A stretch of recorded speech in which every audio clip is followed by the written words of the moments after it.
আসসালামু আলাইকুম। পৃথিবীর বুকে এমন কিছু বিশাল আকার প্রাচীন ছবি আছে যা আপনি মাটিতে দাঁড়িয়ে দেখতে পাবেন না, কিন্তু আকাশ থেকে ঠিক দেখতে পাবেন।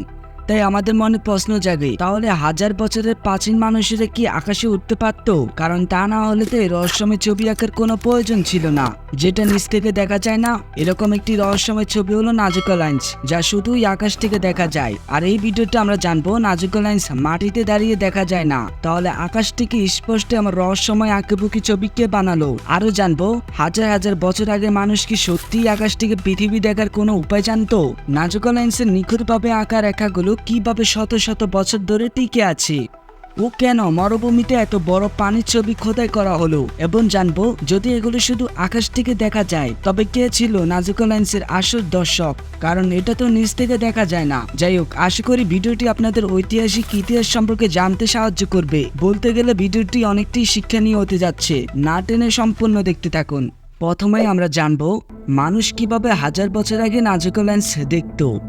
বিজ্ঞানের ভাষায় হাজার হাজার বছর আগে মানুষের পক্ষে আকাশ থেকে পৃথিবী দেখার কোনো উপায় ছিল না। এর প্রধান কারণ হলো আকাশ থেকে পৃথিবী দেখার জন্য যে উন্নত প্রযুক্তির প্রয়োজন তা সে সময়ে ছিল না। তখনকার সময়ে দূর থেকে কোনো কিছু দেখার জন্য সবচেয়ে উন্নত প্রযুক্তি ছিল দূরবীন, যা আজকের দিনের মতো শক্তিশালীও ছিল না। এমনকি জানলে অবাক হবেন, দূরবীনের আবিষ্কারও সেই সময় থেকে অনেক পরের ঘটনা, কারণ দূরবীন আবিষ্কার হয় 1608 সালে আর নাজুকা লাইন্স প্রায় খ্রিস্টীয় 500 সালের মধ্যে তৈরি হয়, অর্থাৎ এগুলোর বয়স প্রায় 1500 থেকে 2.5 বছর। তাহলে সে সময় আকাশ থেকে পৃথিবী দেখতে হলে মানুষকে উড়তে হতো, কিন্তু উড়ার মতো কোনো প্রযুক্তি যেমন বিমান, হেলিকপ্টার বা রকেট এগুলো কোনোটিই তখন আবিষ্কার হয়নি। আরেকটা অদ্ভুত বিষয়, প্রাচীন যুগের মানুষেরা পৃথিবী সম্পর্কে ধারণা করতে পারত প্রধানত তাদের নিজেদের পর্যবেক্ষণ এবং গণনার উপর ভিত্তি করে। যেমন তারা স্থলপথে বা সমুদ্রপথে যেটুকু গমন করত, সেই অভিজ্ঞতা থেকে তারা পৃথিবীর মানচিত্র তৈরি করত। এসব মানচিত্রে অনেক ভুল থাকত, কারণ পুরো পৃথিবী তাদের জানা ছিল না।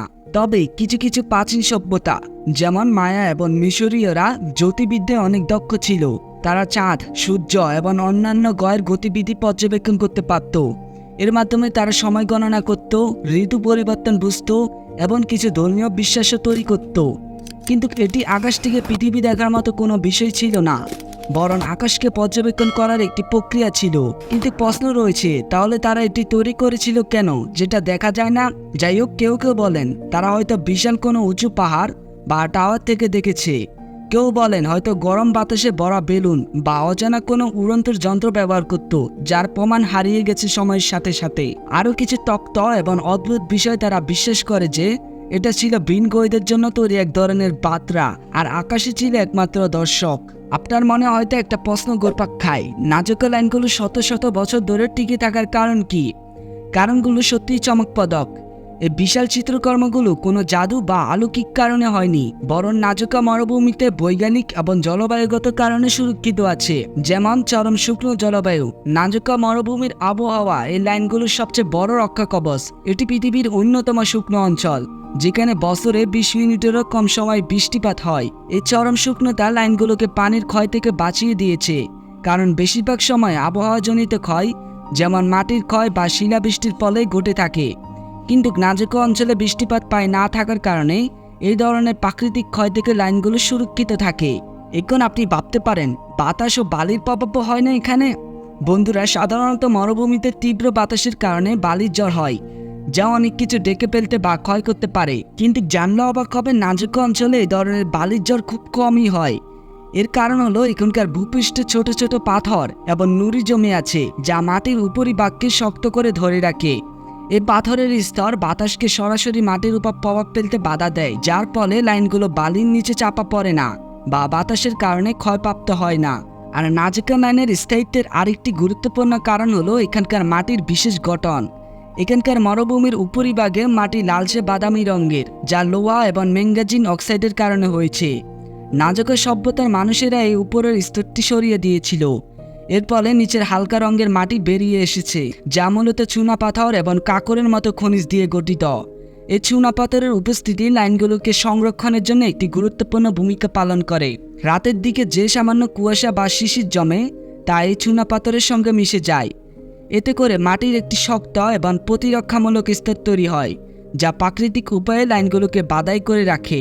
এটি অনেকটা প্রাকৃতিক সিমেন্টের মতো কাজ করে, যা বাতাস বা অন্যান্য ক্ষয় থেকে লাইনগুলোকে রক্ষা করে। সুতরাং নাজুকা লাইনের টিকে থাকার মূল রহস্য হলো শুকনো জলবায়ু, বাতাসের সীমিত প্রভাব এবং মাটির বিশেষ গঠন, যা প্রাকৃতিকভাবে এই শিল্পকর্মটিকে দীর্ঘ সময় ধরে সুরক্ষিত রেখেছে।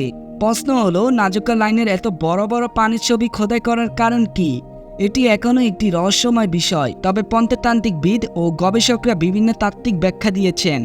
এই বিশাল আকারের চিত্রগুলো সম্ভবত কোনো একক কারণে তৈরি হয়নি, বরং একাধিক উদ্দেশ্য সাধনের জন্য তৈরি হয়েছিল।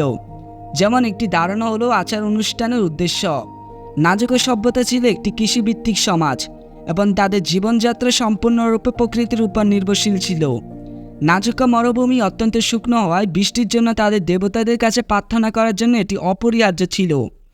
গবেষকদের মতে এই বিশাল পানির ছবিগুলো ছিল দেবতাদের কাছে এক ধরনের প্রার্থনা বা উৎসর্গ, কারণ নাজুকা লাইন্সে যেসব পানিদের ছবি দেখা যায় তাদের মধ্যে অনেকগুলোই জল, উর্বরতা বা ভালো ফসলের সঙ্গে সম্পর্কিত, যেমন মাকড়সা, বানর, হামিরবোট এবং বিভিন্ন জলজ প্রাণী।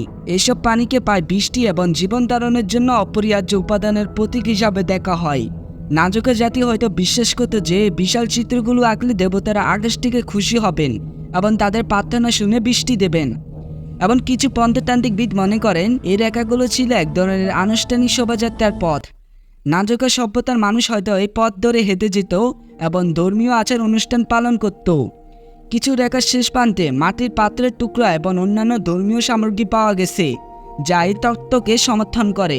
জানলে অবাক হবেন, জার্মান প্রত্নতাত্ত্বিকবিদ মারিয়া রেখে নাজুকা লাইন নিয়ে 50 বছরেরও বেশি সময় ধরে গবেষণা করেন।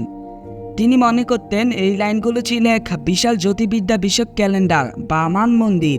মারিয়া রেখে বিশ্বাস করতেন নাজুকা লাইনের কিছু রেখা বা পানিচিত্র গুরুত্বপূর্ণ জ্যোতির্বিদ্যা বিষয়ক ঘটনার সঙ্গে সম্পর্কিত। যেমন কিছু রেখা বছরের নির্দিষ্ট সময়, যেমন গ্রীষ্ম ও শীতকালীন অনৈকাল সূর্যোদয় বা সূর্যাস্তদের সঙ্গে সামঞ্জস্যপূর্ণ। এই লাইনগুলো হয়তো নাজুকাদের কৃষিকাজের জন্য সময় নির্ধারণ সাহায্য করত, যেমন কখন বীজ রোপণ করতে হবে বা কখন ফসল কাটতে হবে। তবে কিছু গবেষক নাজুকা লাইন তৈরির পেছনে সামাজিক দিকটি তুলে ধরেছেন। বলা হয় এই বিশাল চিত্রগুলো তৈরি করার জন্য অনেক মানুষের দলবদ্ধ হয়ে কাজ করা প্রয়োজন হয়েছিল। এত বড় আকারের প্রকল্প বাস্তবায়ন করার জন্য নাজুকা সমাজের বিভিন্ন গোষ্ঠীকে একত্রিত হয়ে কাজ করতে হতো। এই বিশাল কর্মযজ্ঞ হয়তো বিভিন্ন সম্প্রদায়কে একত্রিত করে তাদের সামাজিক ঐক্য ও সহযোগিতা বাড়াতে সাহায্য করত। এটি হয়তো তাদের সংস্কৃতি ও বিশ্বাসকে শক্তিশালী করার একটি উপায় ছিল। সাম্প্রতিক গবেষণায় একটি নতুন তত্ত্ব উঠে এসেছে যে নাজুকা লাইনগুলো হয়তো মাটির নিচে থাকা জলের উৎস বা জলাধারের অবস্থান নির্দেশন করত। মরুভূমির মতো একটি শুকনো অঞ্চলে জল খুঁজে বের করা জীবন ধারণের জন্য অত্যন্ত গুরুত্বপূর্ণ ছিল। এই তত্ত্ব অনুযায়ী কিছু রেখা মাটির নিচে থাকা জলাধারের দিকে নির্দেশন করে। গবেষকরা স্যাটেলাইট ইমেজের মাধ্যমে এই ধরনের সম্ভাব্য জলপথ খুঁজে বের করার চেষ্টা করছেন। সংক্ষেপে বলা যায়, নাজুকা লাইনগুলো সম্ভাব্য একটি একক কারণে তৈরি হয়নি, বরং এটি ধর্মীয় বিশ্বাস, জ্যোতির্বিদ্যা বিষয়ক জ্ঞান এবং সামাজিক ঐক্যের এক মিশন। নাজুকা জাতি তাদের বিশ্বাস, সংস্কৃতি এবং প্রকৃতির সঙ্গে নিজেদের সম্পর্ক প্রকাশ করার জন্য এই বিশাল চিত্রকর্মগুলো তৈরি করেছিল। এই চিত্রগুলো তাদের জীবনযাত্রার এক অবিচ্ছেদ্য অংশ ছিল, যা এখনও আমাদের কাছে এক রহস্য হিসাবে রয়ে গেছে। যাই হোক, নাজুকা লাইনগুলো এত বড় হওয়া সত্ত্বেও শুধুমাত্র আকাশ থেকে দেখা যায়। এই কারণেই প্রশ্ন জাগে, এর আসল দর্শক কে ছিল? তা নিয়ে শত শত বছর ধরে গবেষণা চলছে। এই রহস্যের সমাধানে বিভিন্ন তত্ত্ব উঠে এসেছে, যার প্রত্যেকটি নাজুকা সংস্কৃতির বিভিন্ন দিক তুলে ধরে। যেমন একটি তত্ত্ব হলো, নাজুকা সভ্যতার মানুষ বিশ্বাস করত যে দেবতারা আকাশ থেকে সবকিছু দেখতে পান। নাজুকা মরুভূমি অত্যন্ত শুকনো হওয়ায় বৃষ্টি ছিল তাদের জন্য সবচেয়ে মূল্যবান সম্পদ, তাই তারা বৃষ্টির জন্য দেবতাদের কাছে প্রার্থনা করত। এবং আকাশের দিকে তাকিয়ে থাকা শিল্পকর্ম, নাজুকা লাইনের বিশাল পানির ছবিগুলো, এটি মানুষের তৈরি এক বিশাল আবেদন, যা কোনো মানবীয় দর্শক নয়, বরং অলৌকিক বা স্বর্গীয় সত্তাদের জন্য তৈরি করা হয়েছিল। কিছু গবেষক মনে করেন নাজুকা লাইনের কিছু পানির ছবি, যেমন মাকড়সা বা বানর, আসলে আকাশের নির্দিষ্ট নক্ষত্রপুঞ্জের প্রতীক ছিল। এই চিত্রগুলো হয়তো আকাশ এবং পৃথিবীর মধ্যে একটি সংযোগ স্থাপন করত। আরেকটি তত্ত্ব হলো, নাজুকা সাংস্কৃতিক শামানারা ধর্মগুরু এক ধরনের আধ্যাত্মিক অভিজ্ঞতা লাভ করতেন।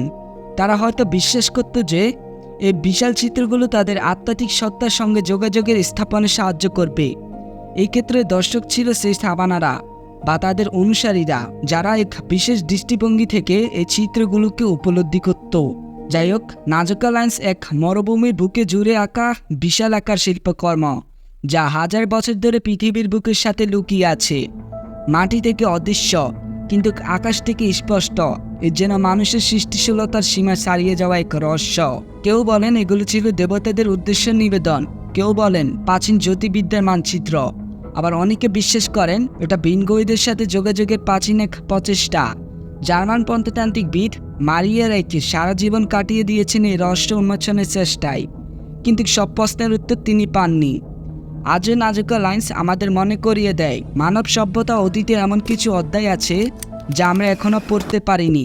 হয়তো উত্তর আছে, কিন্তু তা লুকিয়ে আছে সময়ের বালির নিচে, আর হয়তো কিছু রহস্য চিরকাল রহস্যই থেকে যাবে।